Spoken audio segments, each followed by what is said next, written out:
Welcome to the world of luxury. We pamper ourselves with 4 top Mercedes, BMW, Audi limousines. But first let's start with the new S-Class. The new S-Class is the first Mercedes-Benz developed on the new MRA platform. It has increased in size compared to the previous generation. Length 5,179 meters, plus 5.4 m, width 1,954 meters, plus 5.5 m, height as 1,503 meters, plus 1.2 m. The long wheelbase version covers 5,255 meters. The aerodynamic coefficient of the new generation is 0.22, one of the best values in the automotive industry. The exterior design is dominated by a horizontal theme for the optical blocks equipped with the latest LED technology available in the industry, but also by round body shapes, classic for the S-Class. Digital light are the headlights that use video projector technology on the headlights of a car. Every S-Class car with these headlights now has a resolution of over 2.6 million pixels. The headlights can display on the road, in front of the car, an excavator symbol if the car detects a road in operation, can warn pedestrians on the side of a road with a light spot. Stop signs or traffic lights will be detected and announced by the symbol on asphalt in front of the car. If the roads are narrow, 2 lanes of light will be designed in front of the car so that the driver can correctly determine its width.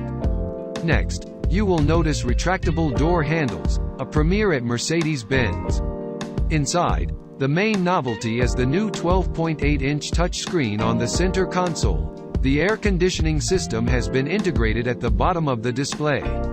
The instrument panel is completely digital and is selectable in 4 themes: discreet, sporty, exclusive, classic, and the information will be displayed in 3D format, without the need for 3D glasses for viewing, because 2 video cameras analyze the driver's gaze and displays information so that it is perceived as 3D. Moreover, the new S-Class also adopts an augmented reality head-up display that will provide useful information about navigation or active assistance systems, with images projected at a distance of 10 meters in front of the car. The MBUX infotainment system includes many features through which engineers have removed no less than 27 physical buttons, including those for the air conditioning system, while the digital assistant has been updated to recognize up to 27 languages. From now on, the voice command, "Hey, Mercedes," will be recorded from anywhere in the car, not just from the driver. The sound system is provided by Burmester. Standard, it has 9 125W speakers, but customers can also opt for 2 superior variants, 15 speakers with 710W and 30 speakers with 1750W. The steering wheels are taken from the new E-Class, the facelift 2020, with the mention that the models that will equip the Level 3 autonomous S's will have extra buttons on the steering wheel ring. Nappa leather chairs include heating, ventilation and 10 types of massage. The ambient lighting system will consist of 250 LEDs positioned at a distance of 1.6 centimeters from each other. They will provide a continuous light band in various areas of the interior.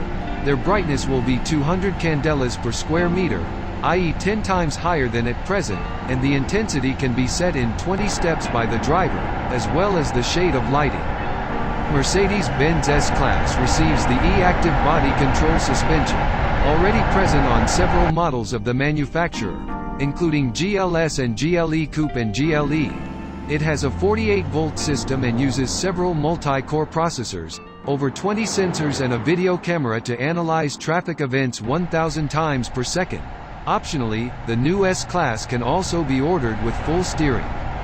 At speeds below 60 km per hour, the system turns the rear wheels in the opposite direction to the front wheels, while at speeds above 60 km per hour the system turns the rear wheels in the same direction as the front wheels for better stability. In fact, Mercedes-Benz will provide 2.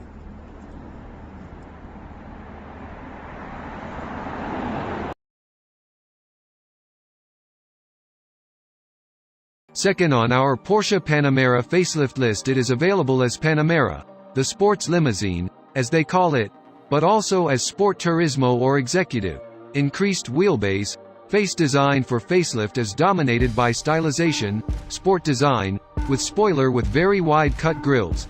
The daytime running lights from the turbo are now restyled. The two lanes are further apart.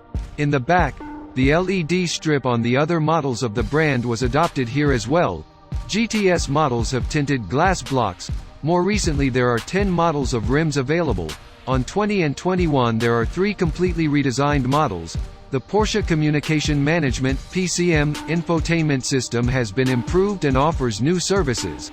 The systems expressly mentioned by Porsche in the model communication are lane keeping assist with road sign recognition, now standard, but also Porsche Inno Drive with adaptive cruise control, night vision assist, lane change assist, LED matrix headlights with PDLS+, park assist with surround view and head-up display. Turbo becomes Turbo S. From now on, the top of the range has 630 horsepower and 820 Nm. 0 to 100 in 3.1 seconds. Top speed, 315 km/h. A Panamera Turbo S 2020 completed the Nürburgring Nordschleife set by test driver Lars Kern in 7:29.81, that is 20,832 in 7:29.81. For a limousine 5 meters long. So we look at the new, fastest production sedan in the world. Panamera GTS, 480 horsepower, 620 Nm, has a new exhaust system, Sport. We can't wait to hear it. Panamera and Panamera 4 to 2.9 V6 biturbo, 330 horsepower, 450 Nm, Panamera 4 SE Hybrid, 2 electric motors integrated in the PDK box with 8 ratios, 440 horsepower, 560 Nm, boost at 750 Nm, 0 to 100 in 3.7 seconds, 298 km/h top speed, 17.9 kWh battery, WLTP autonomy city, up to 54 kilometers.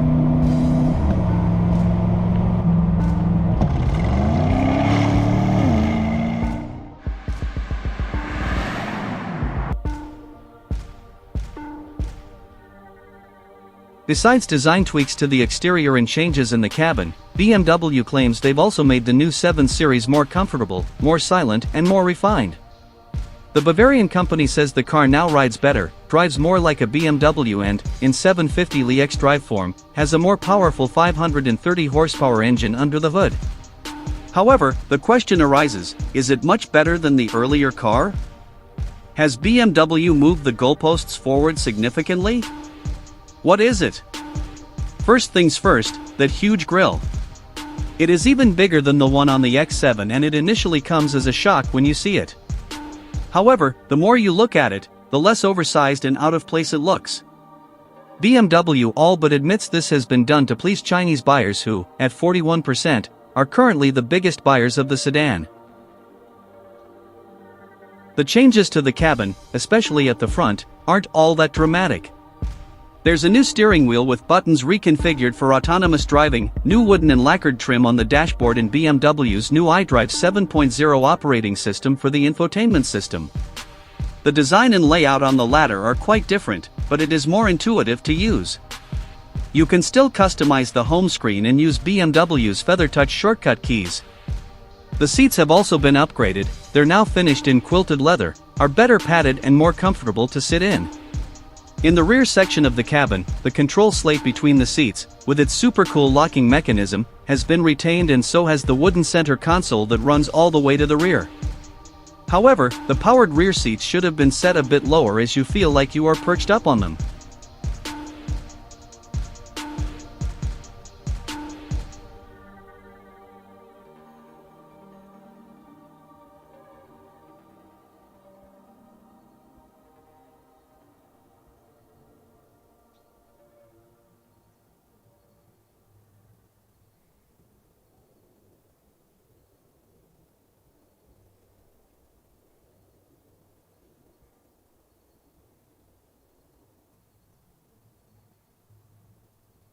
The 7 Series even gets cool-looking narrow headlight enclosures and a wide smile-like intake in the front bumper. I also love how those air blades channel air around the front wheels. And look at the car from the side and you'll notice that it has a flat bonnet. The nose is now 50 mm higher at the front compared to the earlier car. While I like the interlinked taillights, the chrome used in and around the exhausts looks a bit unnecessary and excessive.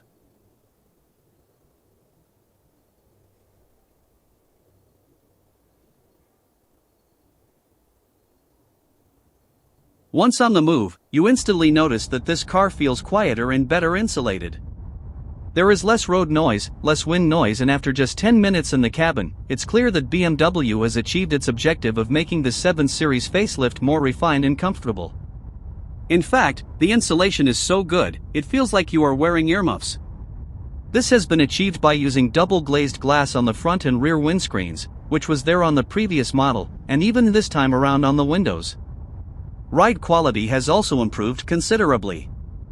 The 7 Series has 2 settings, Comfort and Comfort Plus, both of which have been tuned to provide an even plusher ride. In Comfort Plus, you can feel the car glide over the bigger ruts and bumps without too much noise or deflection. It does feel a bit floaty when you up the speed, but switch the air suspension to the slightly firmer comfort setting and that extra firmness feels just right. BMW hasn't just made the 7 Series more comfortable, it's even sharper to drive now. The steering is more direct to begin with and there's more real road feel. Also, the way this 5.26m long car just darts into corners feels just unreal. The Germans announced a new era of design, based on the wide, low single-frame grille and a muscular body, but at the same time elegant. The car is undoubtedly imposing, but somewhat simple. The brand identity is well defined with the help of HD Matrix Lex headlights with Audi laser lighting and LED strip with OLED technology on the back. The taillights create an animation when they are on and off. It is very easy to be impressed by this equipment, which is ultimately a safe one. The Audi A8 has grown in size on all levels, with a length of 5,172 mm, 5,302, a width of 1,945 mm, a height of 1,488 mm and a wheelbase of 2,998 mm, 3,128. The numbers in parentheses are for the A8L version. In terms of engines, the Germans put forward everything they have to offer. The base will be 3.0 TDI that develops 286 horsepower, followed by 3.0 TFSI with 340 horsepower. V6 units will face the temptation of V8s, 4.0 TDI with 435 horsepower and 4.0 TFSI with 460 horsepower are probably the most balanced engines for such a large limousine. And for those with a helping hand, Audi is proposing the new 6.0 W12 TFSI with 585 horsepower, essentially the engine from the Bentley Bentayga. We must not forget the 48-volt electrical system on board each A8 that will allow the car to go into coasting mode with the engine off and then start with a special alternator. It complements the braking energy recovery system and the start-stop system. The chassis relies on both comfort and agility. Adaptive air suspension with hydraulically controlled shock absorbers and 4 driving modes as standard. For a fee, the all-wheel drive, sports differential and an active Audi AI suspension will be available that operate each wheel individually and can even increase ground clearance in the event of a side accident to protect passengers. Also under the Audi AI umbrella are Traffic Jam Pilot, the first fully autonomous driving system up to 60 km per hour on national roads or highways, and Parking and Pilot Garage with remote parking function. Onboard technology does not stop here. The car monitors the surroundings using sensors, cameras and laser scanners, industry premiere. In total, 41 driver assistance systems make your life safer behind the wheel, including a system that detects cars coming perpendicular to your direction of travel, curb warning and maneuvering assistance in confined spaces. The infotainment system is called MIB2 Plus, not Men in Black, but modular infotainment platform, and comes with a quad-core processor from NVIDIA and a graphics processor with 192 cores. It is rumored that it would be 50 times faster than the first-generation MIB. Touch screens are part of the charm of the new A8, and the new MMI touch response with 2 such screens that include haptic and acoustic feedback and that recognize handwriting take human-machine communication to another level. You even have the opportunity to talk to the system, and it can teach you the language and support a dialogue. By comparison, the second-generation Audi Virtual Cockpit, the optional head-up display and the 3D navigation system with 4 annual updates seem from the last century. And as we talk about a luxury limousine, we can not omit the comfort that comes primarily with more space. Then we can refer to the electric door handles, the new, extra soft, leather seats, we take them literally, depending on the massage or the relaxation chair behind the A8L that comes even with heating and foot massage. Also from the back you can control most of the car's functions, including the matrix LED reading lights. Other premieres worth mentioning are the 3D sound in the back, the 2-flavor air cleaning package and the light sensor on the rear window that adjusts the air conditioning in case the sun hits you from behind. Is there anything else to say? Of course, the prices. The new Audi A8 will have a starting price of €90,600 including VAT in Germany, and the L version will cost €3,500 more.